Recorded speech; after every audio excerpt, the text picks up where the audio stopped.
What's going on, guys? It's your boy, Mr. Boring Money, here to help you stay calm, print money, and live life on your terms. Now, today, what I want to talk about is actually pretty powerful. I had the most fortunate opportunity to have a FaceTime with someone who's worth $1 billion. Before we dive in, cue the disclaimer. Now, what I want to do is clearly communicate that this is not financial advice by any means whatsoever.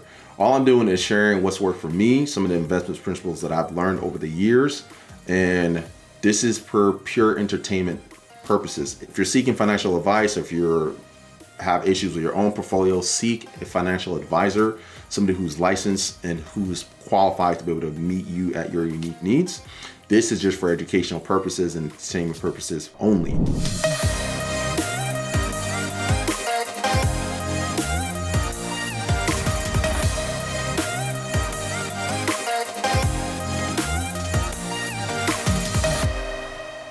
One of the things that I've been learning, especially when it comes to capital deployment, learning how to deploy capital has been one of the most incredible things I've been able to learn. And understanding, investing, debt, leverage, all these things as I'm just laying the foundation to build and grow our wealth has been absolutely exciting. Now, my conversation with my new billionaire friend and mentor, and we're in a group chat, and he's willing to look at deals and analyze some of the deals, and I can pick his brain on some of these things that we're looking at, and it's absolutely incredible. It's an opportunity of a lifetime. So I want to be able to share with you guys some of the things that I'm learning and how my perspective is changing when it comes to analyzing deals and really understanding different structures and what to do with capital and how to go about deploying it and just really how to think. For me, I've been a big proponent of analyzing people who are very, very successful, whether I agree with their political beliefs, their spiritual beliefs, or their lifestyle, analyzing what they're doing to build and be successful and taking what I can without compromising my integrity and my values. One of the things I've found from those that I've been fortunate enough to meet personally that are doing very, very well for themselves is that they're actually extremely helpful. They're willing to give you honest feedback, and they're open books. They're willing to literally just tell you whatever you need to know if you're willing to ask good questions and prove yourself to be somebody worth having in their circle, right? When somebody's making that much money, you can't exchange money for their time, right? Like there's really no monetary value that money provides for them that you give them money is going to do for them. So what is it that you can exchange in order to even get access and make the most of the opportunity you get to meet with them? It's letting them feel and giving them an opportunity like, hey, to share what they've learned as in the lessons that they've learned as they've built up their business, how they got started, like their thoughts, and really asking thought-provoking questions. And so I was fortunate enough to be able to be connected with this guy through somebody very close to me, right?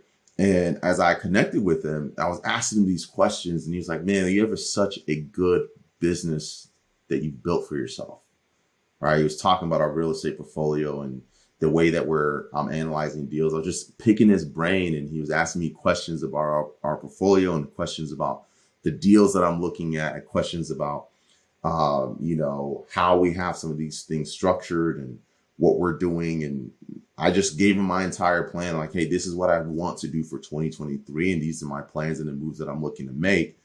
I would love your feedback on it. I want to get your thoughts.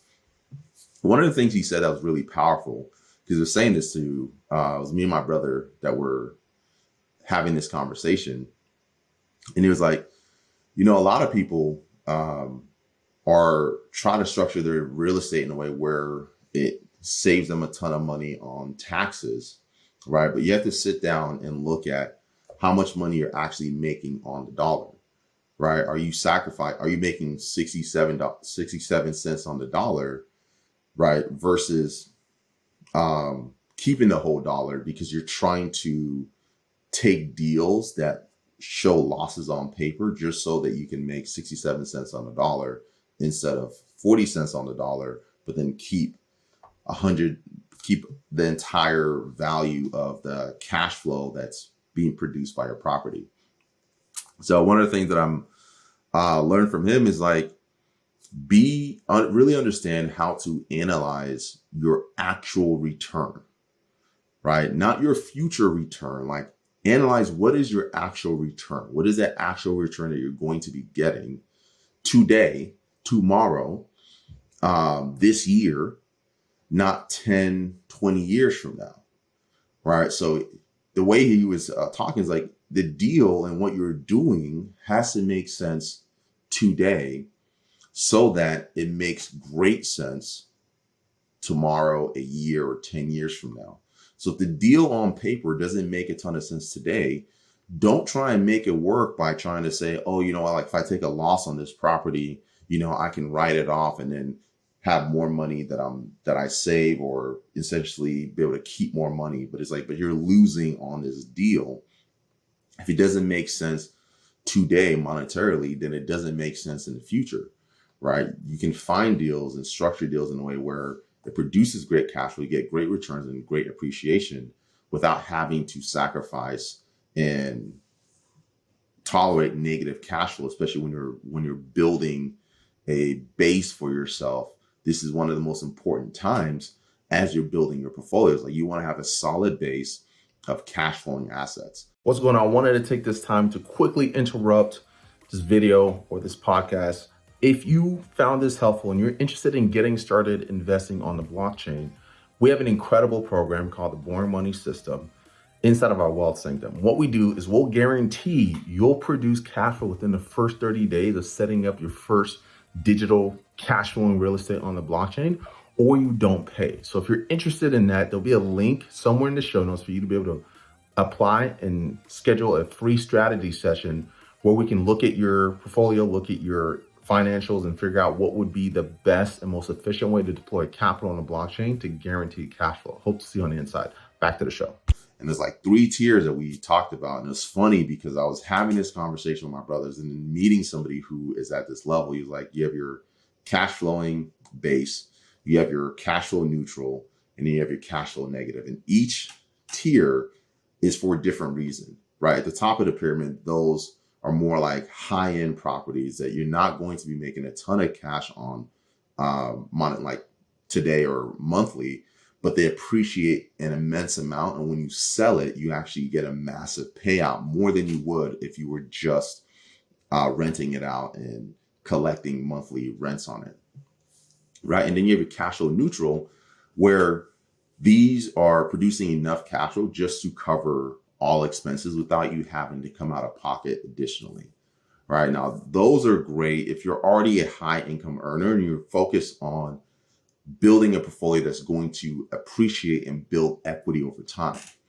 right? So the focus for like a cash flow neutral portfolio is like it's really an equity play, right? You know, you're not taking any cash out of these properties, but they're there because 5, 10 years from now, you're going to have a ton of equity in it. And if you wanted to pull that equity out via cash out refinance, if you wanted to take a HELOC, or if you wanted to sell and make your money that way, that you have more options in how you're going to extract value with it being cash flow neutral. But also, because it's cash flow neutral, it doesn't negatively impact your ability to continue to be approved for more loans. Versus if you build a portfolio of properties that are cash flow negative, it hurts your loan to value ratio, and it makes it difficult for banks to want to give you more money to continue to build your portfolio. So we're looking at potentially applying to be able to get a line of credit, and so we can continue to expand and aggressively grow our portfolio. And we're sitting down and I laid out our entire game plan, how we plan on doing it, our deal structure, how we're factoring the loan, the line of credit pay down on top of the mortgage and things like that. And he was like, this is a great plan. All right.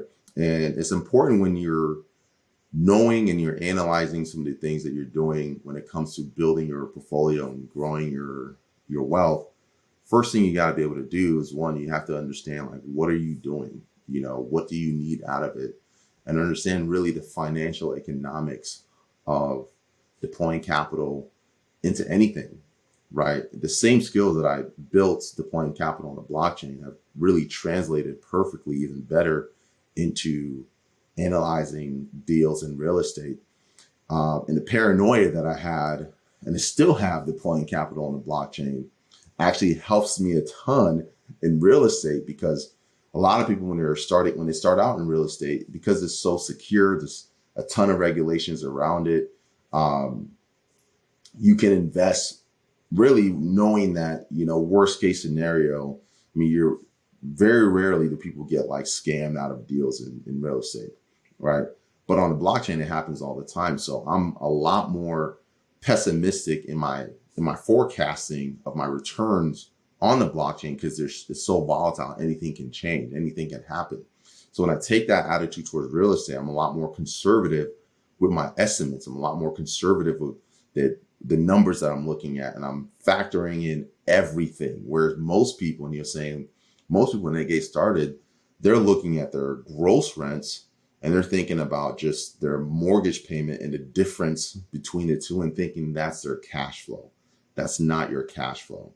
Your cash flow is after your insurance, your taxes, your capital expenditure, and your vacancies have all been accounted for. After that, that's your true cash flow.